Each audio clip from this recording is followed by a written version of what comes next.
Welcome everyone to our homecoming virtual gathering for our students, alumni, and faculty. We have a lot of faculty members here. Thank you for coming. And I'm so glad to have Robin Hastings, the past, right, just past MPLA president, our proud alum, to talk about, what's MPLA is about and how can we participate. We means including students, how to start engagement in the community, professional organizations. So I believe this would be very relevant to everyone. Faculty, we can learn a lot of things, the current organizations, how they move forward. All right, then please take away, Robin. All right, thank you. As mentioned, I'm Robin Hastings. I'm the Northeast Kansas Library System Library Services Consultant based in Lawrence, Kansas. And as said, I am the immediate past president, like within the last couple of weeks of MPLA. When we were putting this together, I was still president. So it still says president on many things.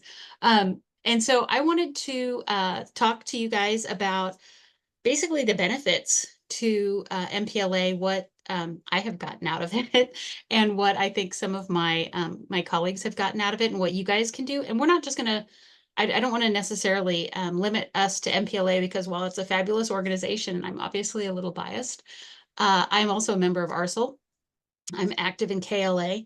There are a lot of associations that will be of use to lots of people, and different people will find their niche in different places. So anyway, we'll start with that's who I am. And I've already pretty much gone through that one. So we'll go with what's MPLA. MPLA is a 12-state organization.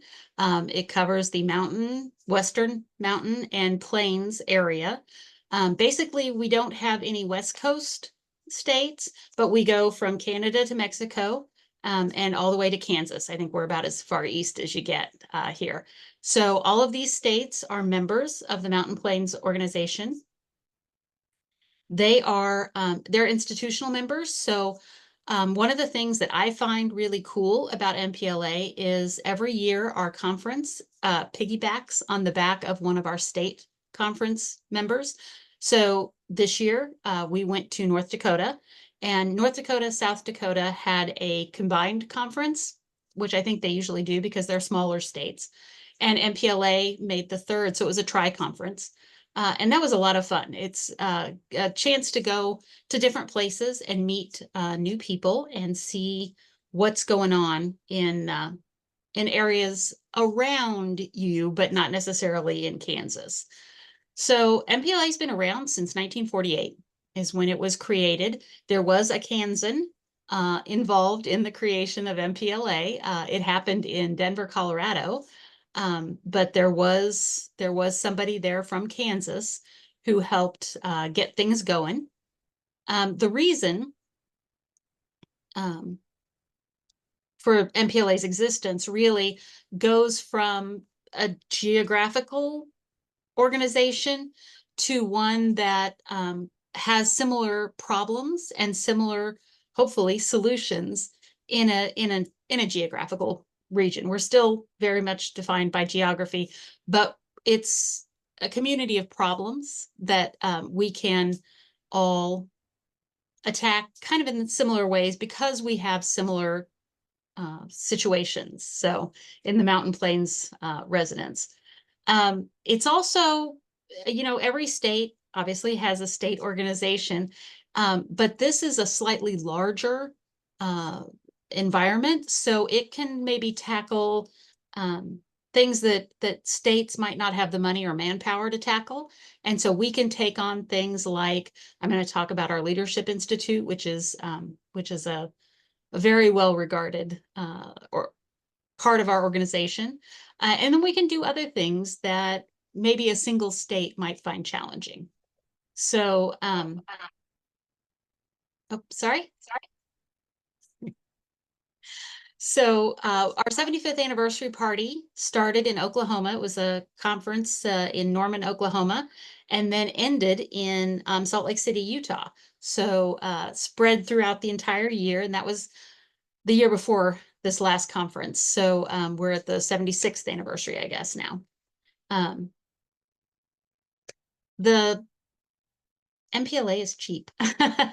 It is a good value for your money. The first year you always get half price, but I'd like to point out that students, it's $15. So that half price membership is $7.50 for students. It's graded by your salary, so you pay based on what you make as a librarian. But those who are trustees of libraries, students, and retired librarians are still very much welcome in the MPLA community, and they're all $15 a year, which is hard to beat for something that gives you all of the benefits that that MPLA does. And that is where we're going next. I began my service with MPLA prior to the pandemic, so probably 2016 or 17, somewhere in there. I was a member of MPLA, but Robin Newell, who was the Emporia director, I think at the time, called me and asked if I would be willing to serve as the chair of the Professional Development Committee for MPLA, and I agreed. And so I took over that. And one of the things that the Professional Development Committee does is we give away money. And I tell you, there's nothing more fun than giving other people's money away. So we give grants to librarians from anywhere in the system. In the that's right. That's the one that Isaiah's on. So that is the grants on the screen are the ones that the Professional Development Committee gives out. And we've got individual grants that can be for individual coursework. If you need help paying for a class at Emporia, we can do that. We can help with conferences. We also do mini grants for smaller things. $150 is our limit there. But if you've got like an online course that you want to take, that is a way to help fund that. Our regular grants are for larger things, like if you want to go to a conference outside the country and you need help with travel and that sort of thing, we can give up to $600 for that. And then state association conference grants. This is generally given to the state that we are combined with.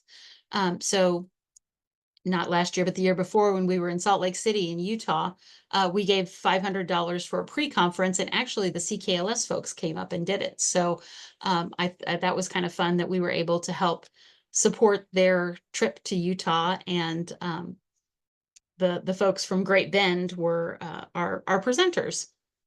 So that was also fun for me because I was able to introduce them at their pre-conference and talk to them while they were there. So that's how I got into working with MPLA.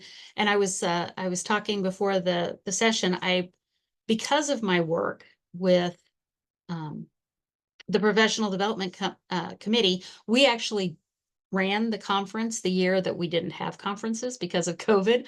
We had an online conference, and the Professional Development Committee put it on. And as the chair of that, I managed a lot of that. And so one of the people who worked with that was on the nominating committee, and they emailed me and said, hey, we're looking for people to run for president. Will you do this? And I emailed my boss and I said, this is going to be a commitment. I'm going to have to go to conferences. This is going to take time. Is this okay? And he said, yeah, sounds like fun.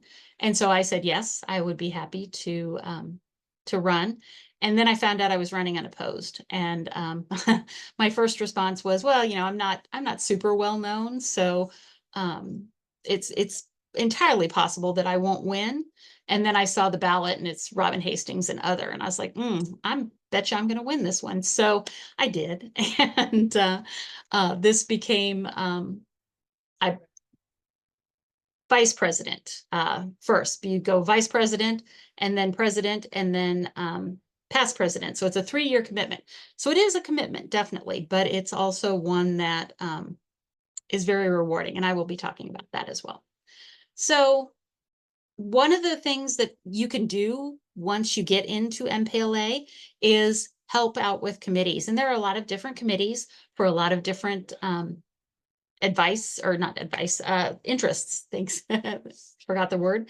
For a lot of different interests. So the administrative committee does administrative things. They help the president with things like, we hired a new newsletter editor during my term, as well as a new webmaster. And so the hiring process is just like the one that you go through at your library.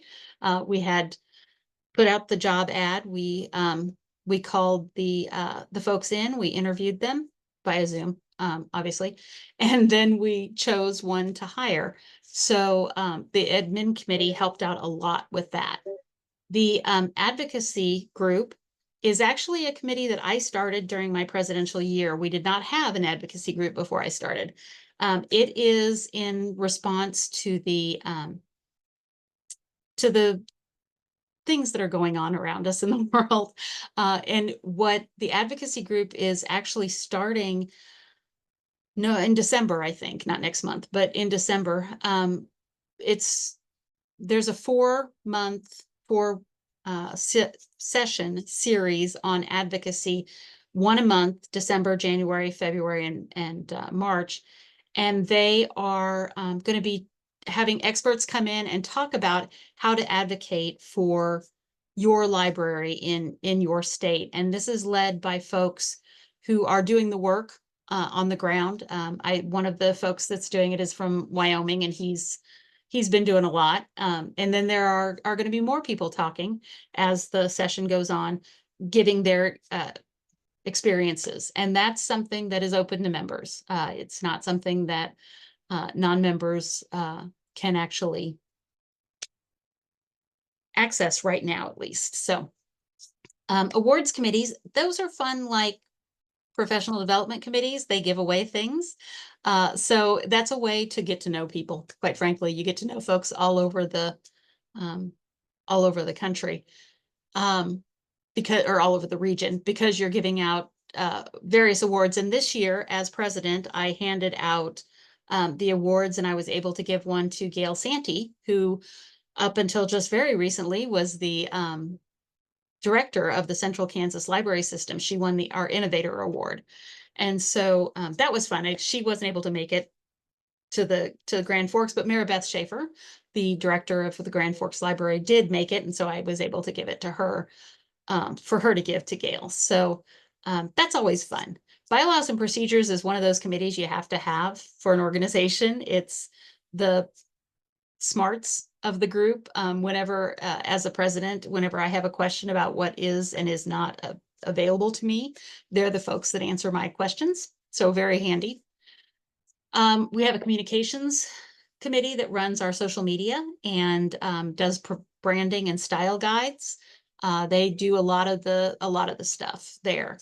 Our executive board manages the entire organization. It consists of the president, the vice president, the past president, a secretary, all the chairs of all of these committees that we're going through here, and then 12 state representatives. So every one of our members has a representative that's decided by the state organization. So KLA, Mary Beth Schaefer is our state representative, and she's a member of KLA in that she brings MPLA stuff back to KLA Council. And then she's also in the executive board, so she brings KLA stuff to MPLA, and it provides kind of a liaison sort of thing there.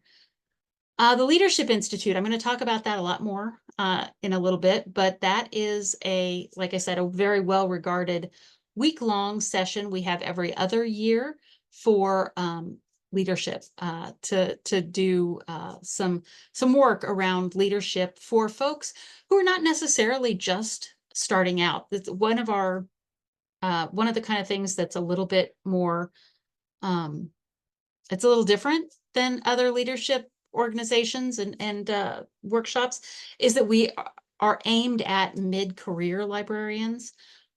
We require 5 years of experience in a job before before you can apply. So it's not for the folks who are just necessarily starting out, but it is for folks who are in a position to make some changes in their organization and want help managing that. And so that's kind of what we aim for there. Our membership committee manages membership drives, initiatives. They come up with cool things to do. I'm going to talk about something called Chew and Chat in a little bit, and that's managed by our membership committee. It was thought up by and run by our membership committee. Nominating committee solicits and presents a slate of candidates for vice president and secretary positions each year. And actually, that's we just changed that. The secretary is a 2-year thing, so it's secretary every other year, vice president every year, though. The past president's advisory council, that is made up exclusively of past presidents. I am just a very recent member of that, and actually I'm the chair of that as the immediate past president. So that is a organization of folks who help provide scholarship money for the Leadership Institute. So if you want to go, and it's not a cheap thing, it's $1,400 for the workshop. So it's absolutely worth it. But if you're having trouble scraping together the money, there is a scholarship that the Past Presidents Council funds, and then helps out with various conference related events. So things that we're working on in the conference, they provide manpower essentially. The Professional Development Committee, I've mentioned a couple of times now, works with other committees like the Advocacy Committee on this educational programming, helps members with conference presentations, how to put in a proposal, do that kind of thing. And then, of course, gives out the grants, like I mentioned. And then our Program Council is led by the Vice President, and that group works with the state that we are going to help plan the conference. So those things are all available targets for service. And the reason you want to maybe serve for put in the time and the effort, because it is not necessarily it's extra work, right? There are lots of reasons: professional growth, networking, to provide influence, to be able to say, you're helping to steer the ship, essentially, to provide visibility. If you are a student and you're looking for a job, having 12 states worth of libraries to work with and to meet people is a great way to network and find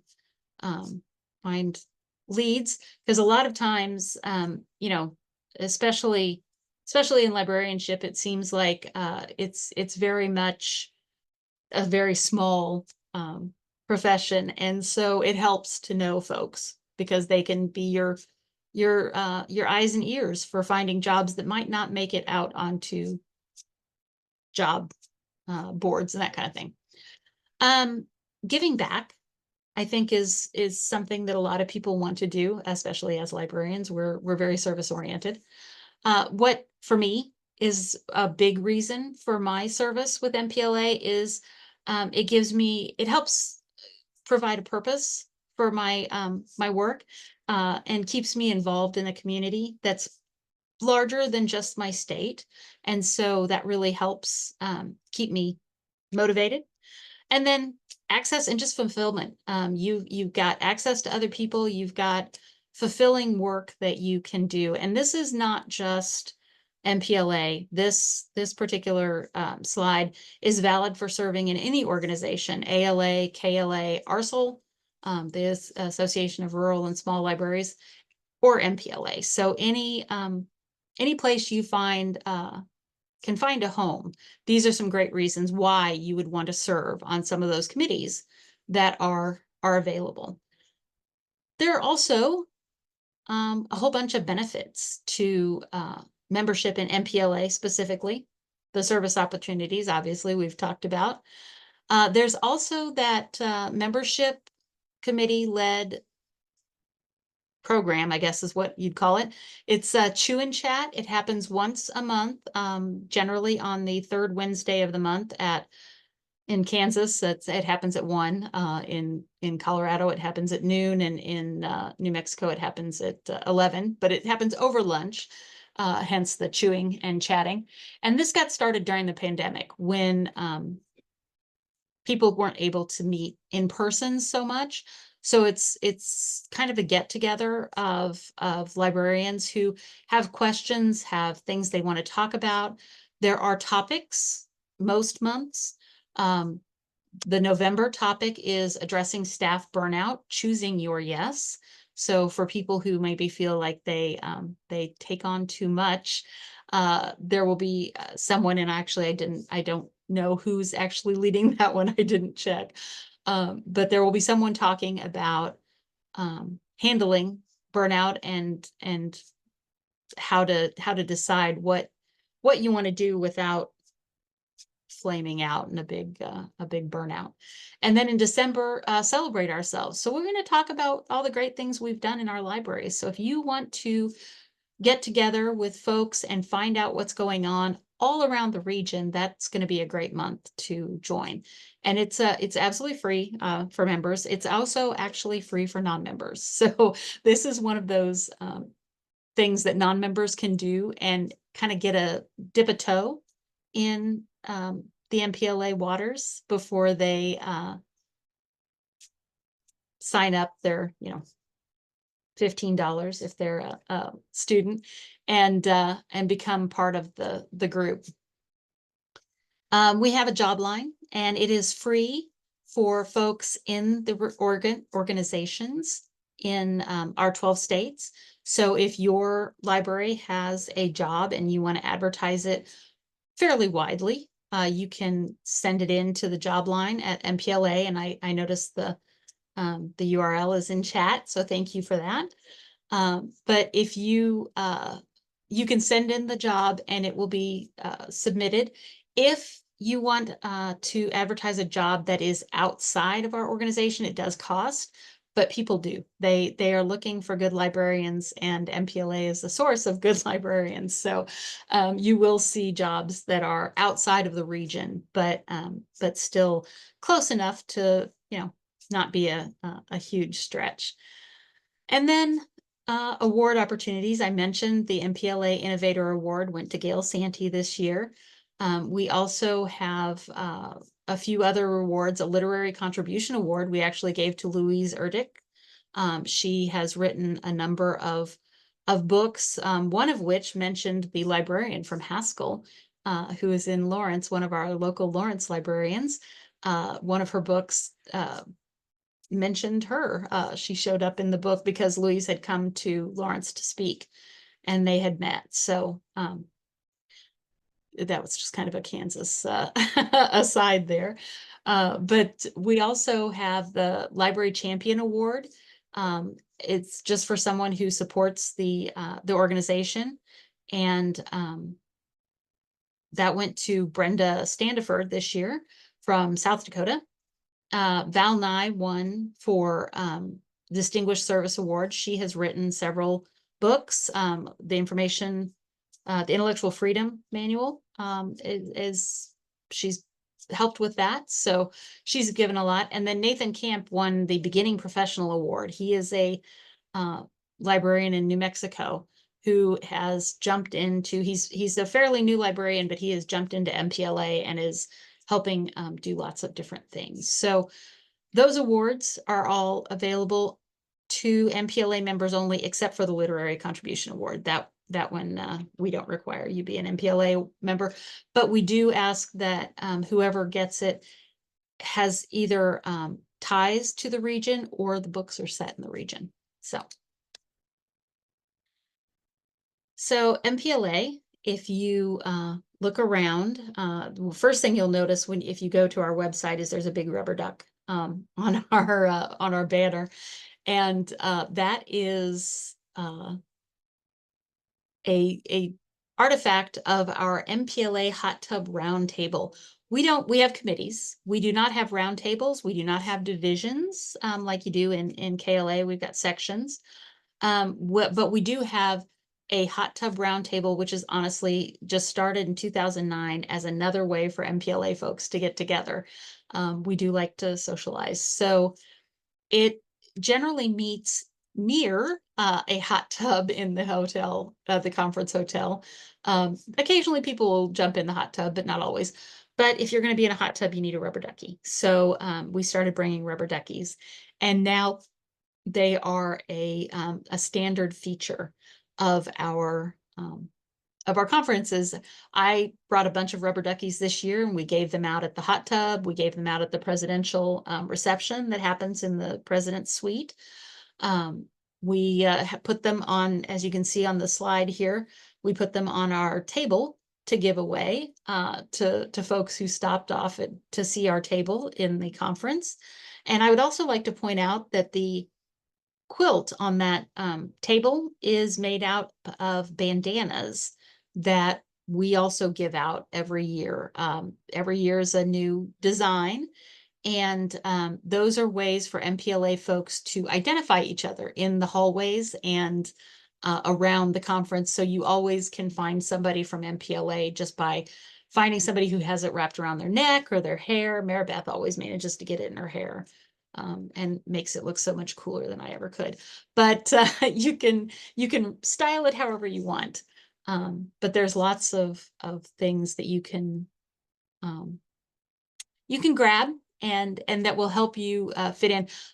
This year I brought some temporary rubber duck tattoos. I didn't see a lot of them on folks. I don't think people grabbed them, but I brought both rubber ducks and rubber ducky tattoos. So maybe that'll start to be a thing as well.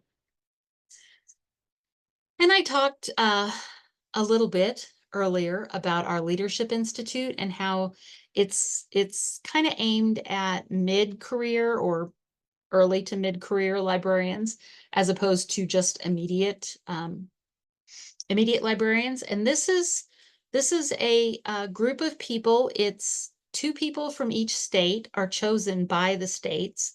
And then I think the other 6, there's usually 30 fellows. The other 6 are chosen by the Leadership Institute committee. And those 30 people go to Estes Park. First week in May usually is when it has been. And so last year I went as a mentor, and it rained, it snowed, it got up to 80. I think the only thing it didn't do is thunder. I think we didn't have a storm, but otherwise we had all the seasons in that first week of May. But it's a lovely setting, and it's a really it's an inspiring place to gather. This is the picture here was taken in the lobby of our lodge.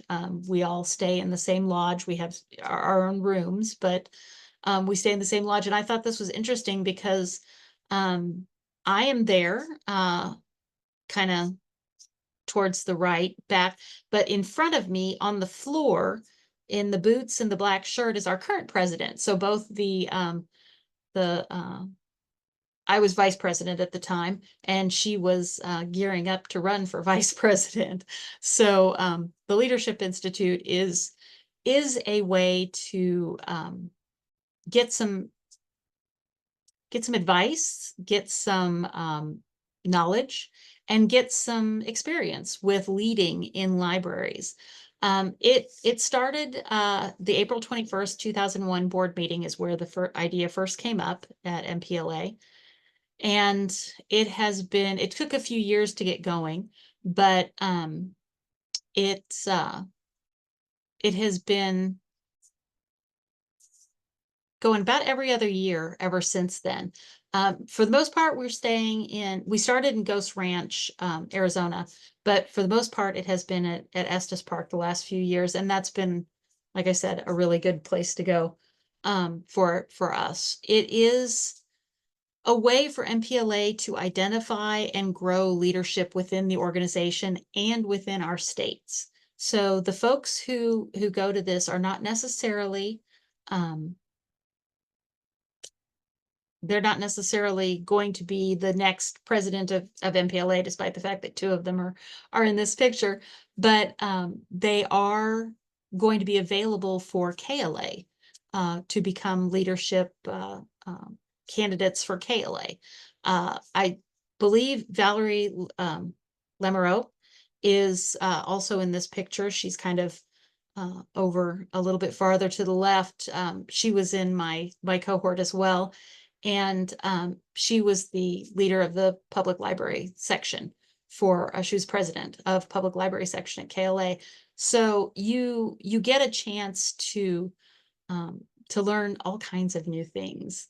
And the thing that I think is distinctive about our Leadership Institute is that there are mentors. And those of you who might have been around in Kansas for a while may remember Mickey Colwell. He worked at Northeast Kansas Library System for a very long time. We worked together for several years. He was one of the mentors. Annie Epperson from Colorado is one of the mentors. Eileen Wright from, I want to say, one of the Dakotas, but I might be wrong, was a mentor. And then Tim Miller from Oklahoma was a mentor. And those four folks were super generous in giving their time to talk to us and to answer our questions. Now that's from 2 years ago, so that was 2003. The 2005 when I went as a mentor, mostly because we had new leadership. Maureen Sullivan had been doing it for 20 years since we began, I believe. And last year, Sharon Morris and Jamie LaRue were our facilitators. And so since I had been the year before under Maureen, I went to help evaluate Sharon and Jamie as they did the thing. But I also served as a mentor. I had meetings with folks throughout the year or throughout the week, and got a chance to sit and talk to folks and tell them a little bit about my journey through to where I'm at now in the leadership, and help them with their journeys. So I think that mentorship is a real distinctive thing that is very intentional for MPLA. So that was something that we thought was really important. So the curriculum for this week of work, and it is intensive. It is a week of work. You do get up and start at 8 and you finish at 8. And there's plenty of time for breaks and meals and networking and hiking, of course, because you're in the Rocky Mountains. So you got to be able to get out and do things. But there's also a lot of work. And everything from interpersonal communication to understanding leadership styles, your own and others, risk-taking, working with others, working with groups and teams, so different sizes. Leading change is always a big thing. Achieving your potential, planning for what you want to do as a leader, what to do to continue your leadership development. And then especially, I know this year I talked a little bit about leading in MPLA and state associations, because we do ask that the folks who are here talk about or think about becoming leaders in their both their state associations and in MPLA. So the Leadership Institute, like I said, is something that it's competitive. We get many more applications than we have spaces for folks, and it is competitive. And I know Tim Miller from Oklahoma said that as a hiring manager in Oklahoma, he is aware that having this Leadership Institute on your resume, people look at candidates differently. I guess they respect the work that they've gone through to get that leadership skill. So it's something that is very well respected and is very well worth the time and money if you can do it. As and I know Nichols, Northeast Kansas Library System, we support our librarians in going. We have continuing education funds. I know Central Kansas also has been able to support folks. So you can find lots of ways to help fund things this week trip. But yeah, I think that year was very heavy on there were a lot of Northeast Kansas folks.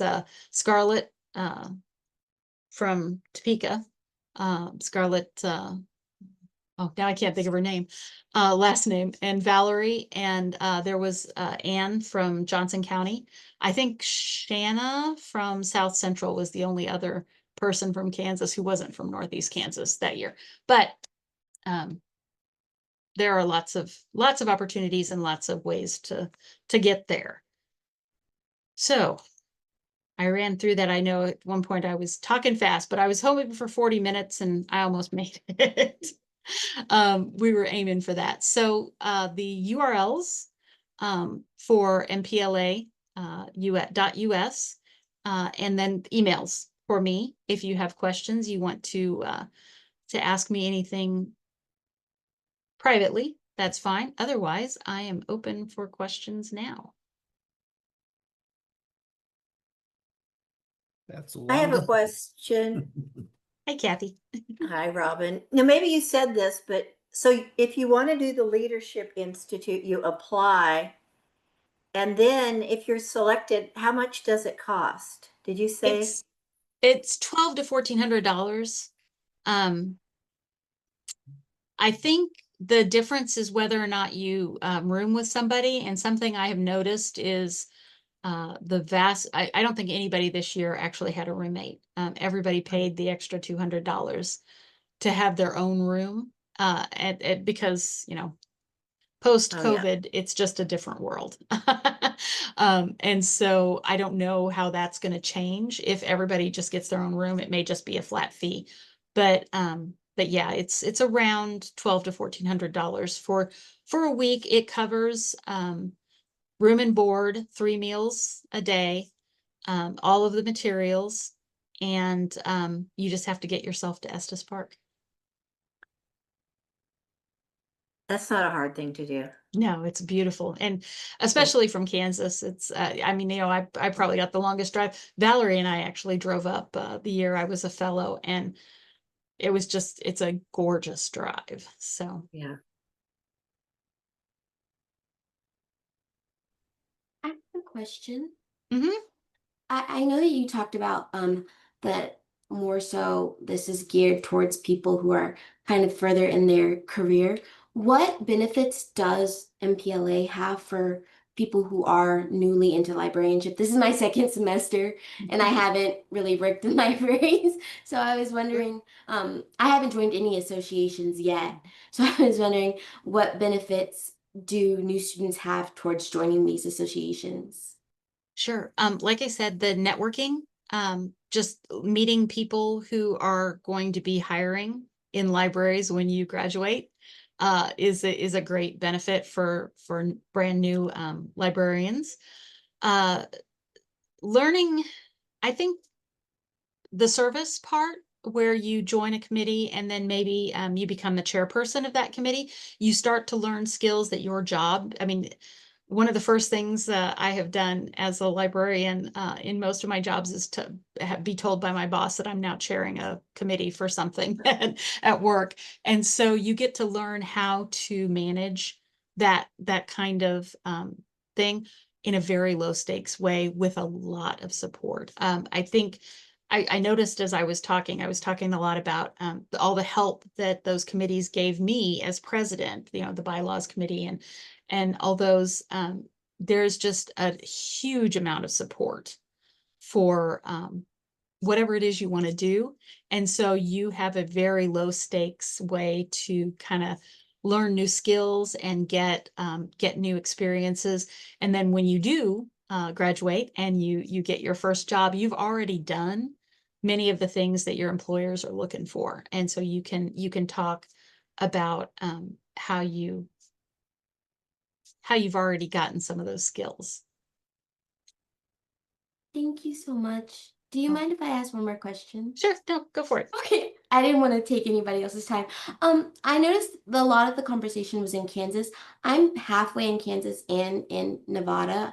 I know that the committee does reach out here as well. Do you know of any events or maybe people who are in this area that are open to talking about librarianship maybe, or how to get your foot in the door? I just met a lovely librarian from Nevada at the last conference, CL Reads. I could get you her information. I think she works for the state library. I'm pretty sure I'm not sure exactly what she does, but if you are looking at for groups to meet in Nevada, she would be a really good resource. And I I just met her at the conference a couple of weeks ago, but we're already Facebook friends, so so I could connect you, Brianna. If you've got my email here on the screen, if you want to drop me a line, I will send you her information or send her your information, however we want to do it, and see if she can help you. She's a super nice lady, and so I'm sure she will be happy to help. Yeah, one of the things I did as a mentor, one of the fellows in my year is the new Utah state librarian. And that was one of her questions. She is not necessarily a new librarian, but she's new to Utah. She came from the East Coast, and she's like, where do I go to meet librarians and find out, what's going on and join groups? And so MPLA is a great resource for that. And I'll hook you up with CL, and we'll get you some information about Nevada area library groups. Thank you so much. This has been really problem. helpful. Good. Okay, I have another question. So when I first came to SLIM, one of the first semesters, Andrew Smith took me to Wichita to a WALA event, the Wichita Area Library Association. He was giving a presentation, and I started going to, so Wichita area is kind of a loose term because Emporia isn't really Wichita, but I've been active in WALA ever since. And it is the neatest group. And it is, I mean, before COVID, we probably had 40. Now we might have 30 librarians from the area. But it is very well attended. The networking is wonderful. I've had 2 or 3 students that have met people at WALA and gotten hired.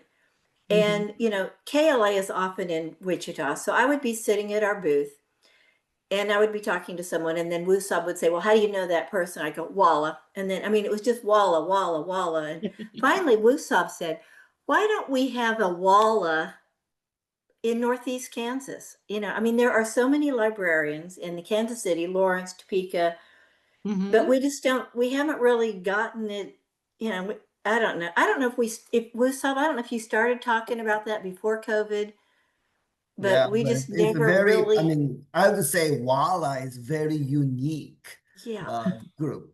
I don't think it's a replicable in other places. It doesn't matter, the number of people in that community, Obviously more people in the northeast side. But they We meet do. regularly 30, 40 people. Yeah. That's exceptional. And it's just kind of my favorite thing is so many of the events you don't RSVP, which is so nice for planning. Like we'll do some stuff in the summer at the zoo. We go to Flock Tales. You come or you don't. There are a few things when we have a meal you have to RSVP, but otherwise you just show up, and it's just so nicely attended because of that. I think that it's $15 to join. And we were thinking, if we could do something in Northeast Kansas, like maybe 1 month have something in Kansas City, 1 month have something in Lawrence, 1 month in Topeka. But I don't know if people would travel or not, or anyway. So I'm just throwing it out there because we had thought about you guys, you Nichols, Yeah. as being maybe the kind of where we, Kind of the center there. I don't Yeah. know, but it just is. And especially now that we're all online, it seems like this networking piece could really be beneficial. So maybe Yeah. we can brainstorm about it But Yeah, anyway, no, I I just think that wanted to, sounds, it that was sounds great. Wu Sub's idea. I thought it was a great one. There we go. We do have a group in Lawrence called the Larry Librarians because we're a little weird. But it's very informal. It's mostly managed on Facebook, and Uh-huh. we meet at a restaurant. Sometimes it's monthly, sometimes we go a couple of months without meeting, but it's been anywhere from 8 to 12 or 13 people. The KU folks come, the LPL, Lawrence Public Library folks come. I usually go from Nichols. There's usually at least one. So, me or Jesse sometimes comes from Nichols, but we don't really get too many people from Topeka. And I don't Yeah. know as we get a whole lot of people um, from outside of Lawrence in general, but we do have a lot of our little libraries around Lawrence. The directors live in Lawrence, so Tonganoxie, Basel, some of those little libraries, their directors are local to Lawrence, and sometimes they show up. And so it's a really nice way to cross-pollinate. I hear what's going on at KU, and Lawrence Public folks talk about what they're up to, and I talk about what Nichols is doing. And so that is, we kind of got a seed, maybe in Lawrence, but we have not done any expanding, and that's not a bad idea at all. That might be a good place to start, even just to brainstorm with them, Right. you Mhm. know, about how we could, and it wouldn't have to, like Walla isn't, it's not like it's every month. It's Right. about 4 things a year, it's Okay. not, and then a few really informal ones like the summer things. Sure. But Name of I don't the, know. what's the name of the Lawrence group? It's Larry Librarians. If you look for us on Facebook, you'll probably find us. The Larry Librarians group is huge. There's like hundreds of people in the group on Facebook, 12 people at max show up. But yeah, it's Brian Moss, who's a Oh yeah, KU. reference librarian at KU, is a real, he usually is kind of our impetus. He's like, I don't have to be the only one organizing things, but if he doesn't, nobody else does. So he's really he'll be at KLA. He's a slim grad. Yeah. Yeah. So he'll be at Maybe I'll KLA talk as to well. him. So Maybe I'll Mhm. talk to him at KLA next week. Yeah, because he does a lot of the organizing for that. And we just meet like at a local restaurant, usually around 5, between 5 and 6, maybe have a drink and then meal, and then we go off and do our own things. But so it's very informal, but boy, that hour before dinner is just, it's fun to Yeah. network, and the kind of thing Brianna's looking for. Doing that kind of thing is fun. Okay, Brianna, where else do you live besides Nevada? I'm actually from Topeka. Oh, okay. Topeka. Yeah, I'm from Topeka. I was born in Olathe, but I was raised in Topeka. Okay. I was actually going to come to Slim when I first started my undergraduate, but you guys weren't fully online yet, and I Oh was yeah. in Las Vegas. And so towards the end of my undergrad, I found out that the program had switched to online, and I was able to come. Well, we're glad you're here. All right, I have a question. I know kind of the difference, but the UCAPSA ARSL, the Mhm. Association of or for Rural and Small Libraries, and Andrew Smith recently got involved, kind of significantly for, I don't know, 3, 4 years. Andrew, you presented the present, talks there, and I went at least once or twice. I was in Burlington, Mhm. Vermont once.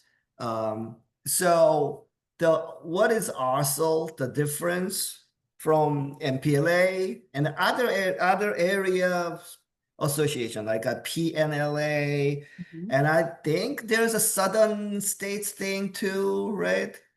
Probably, yeah. I know there's one in Florida, based in SELA, Florida. that's SELA, Yeah, Southeast so Library you Association. know, Yeah. our students now all over the places, Mhm. so they may have their own kind of regional associations. So any kind of suggestions, at first, what is ARSO? And then, Well, Andrew may want to grab this one, but the ARSOL, Association of Rural and Small Libraries, it really focuses on the tiny little libraries. Like ALA's definition of small library is any library that serves under 20,000 people. And in Kansas, that's a medium-sized library, right? That's not a tiny library. I personally have a couple of libraries that serve 150, 200 people. And so that is it's really geared for that size library. It's national, so it's not necessarily like you mentioned. You went to a conference in Vermont. In Vermont, it was in Albuquerque last year.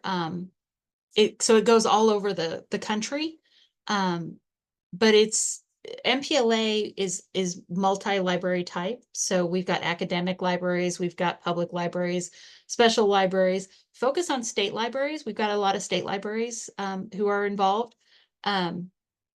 But that's kind of the difference is we have all different kinds of libraries of all different sizes in this geographical region, whereas ARSO really concentrates on small libraries across the country. And I don't know if Andrew would like to say more about it. Not specifically. I think I ended up in it because of Robin Newell, because we presented a couple of times together and got hooked in with somebody else. We were talking about policy that time. He's good at that.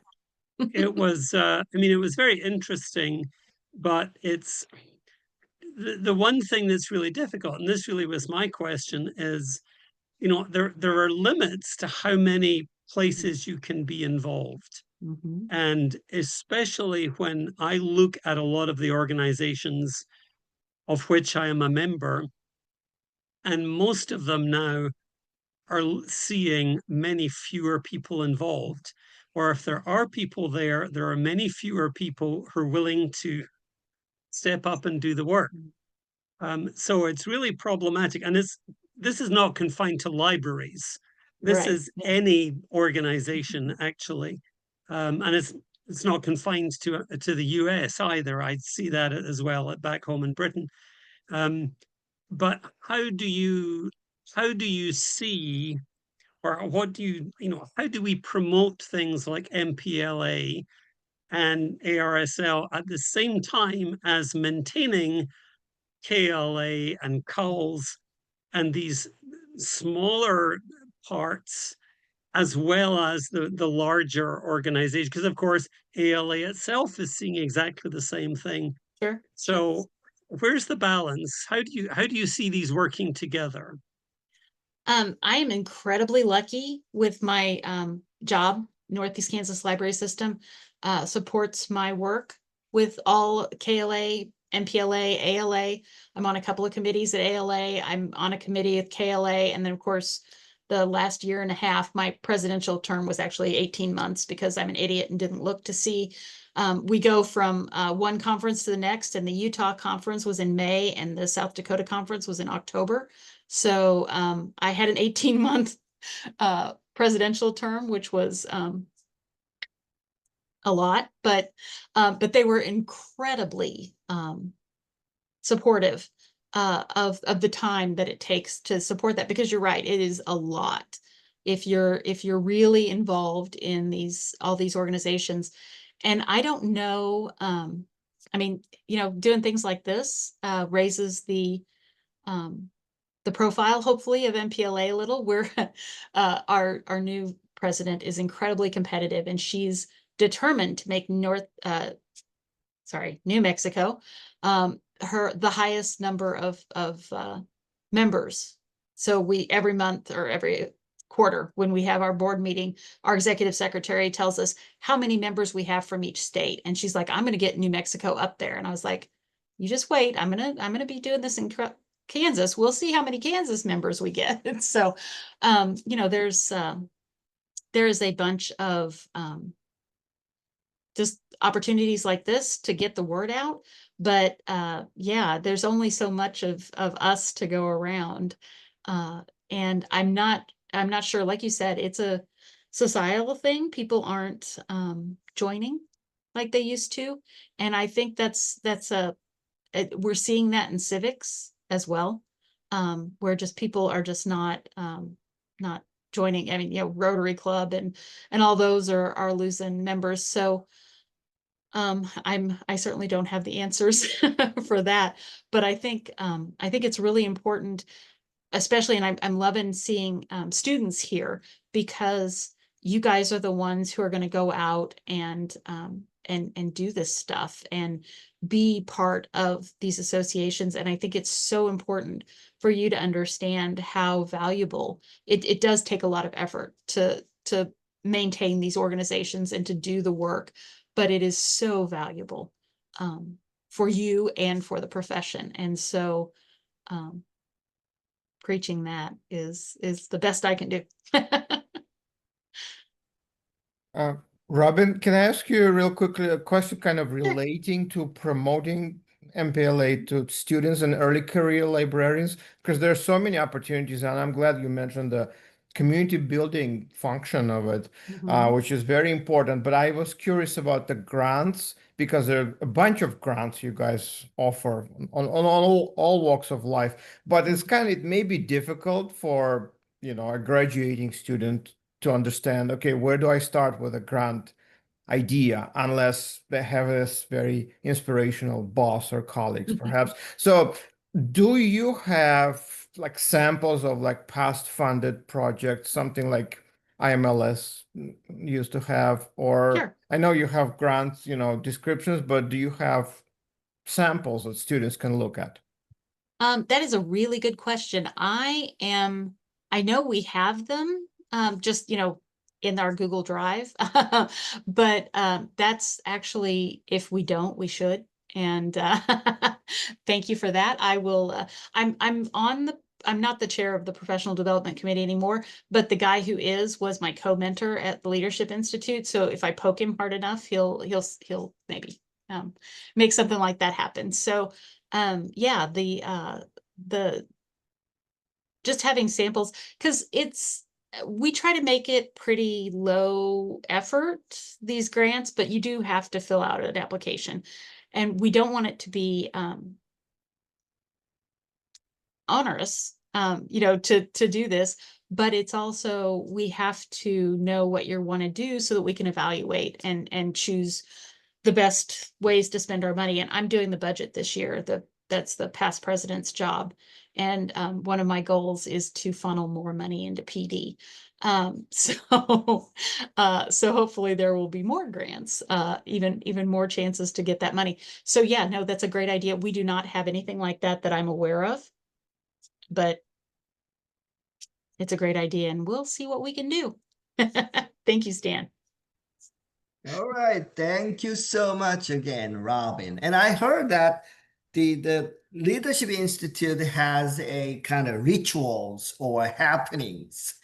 So can you kind of reveal a little kind of interesting fun facts out of that meetings?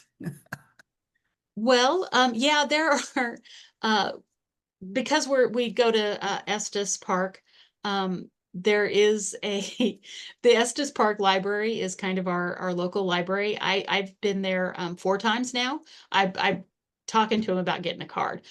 So we all end up at the local Estes Park Library, and they have gotten to know us. And so they welcome us every year when we get there. And then there's just always one night where we all hop into cars and go into Estes and eat dinner together.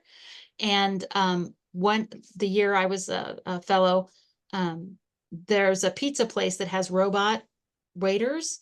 And at one point during the night, they got so that they were facing one another, and they couldn't negotiate who was going to go around. And so they just beeped at one another until one of the human waiters came and moved them. And so, that was not necessarily with leadership, but I was with, like, I think there were like 20 of us in that.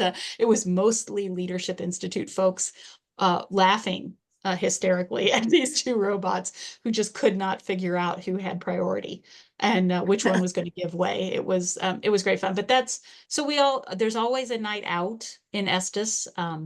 Last year they went to did a tour of the Stanley Hotel, the ghost tour. So that was fun. So yeah, there's lots of stuff that that the Leadership Institute does, and boy, you get to know folks over those 4 days. It's really intense, and by the end of it, you've got lifelong friendships. One of the things that they do is they have meeting. Almost all of the state conferences have fellow meetings.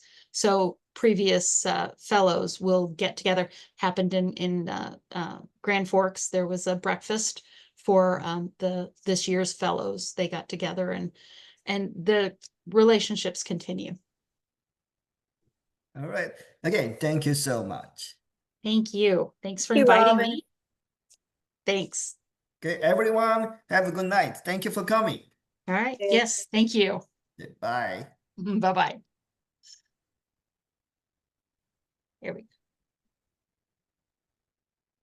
All right. Well, thank you again for inviting me, and you have a great evening. Yep, I will see you at KLA. Absolutely. I'll be there. Okay. All All right. right. See ya. Thank you. Bye.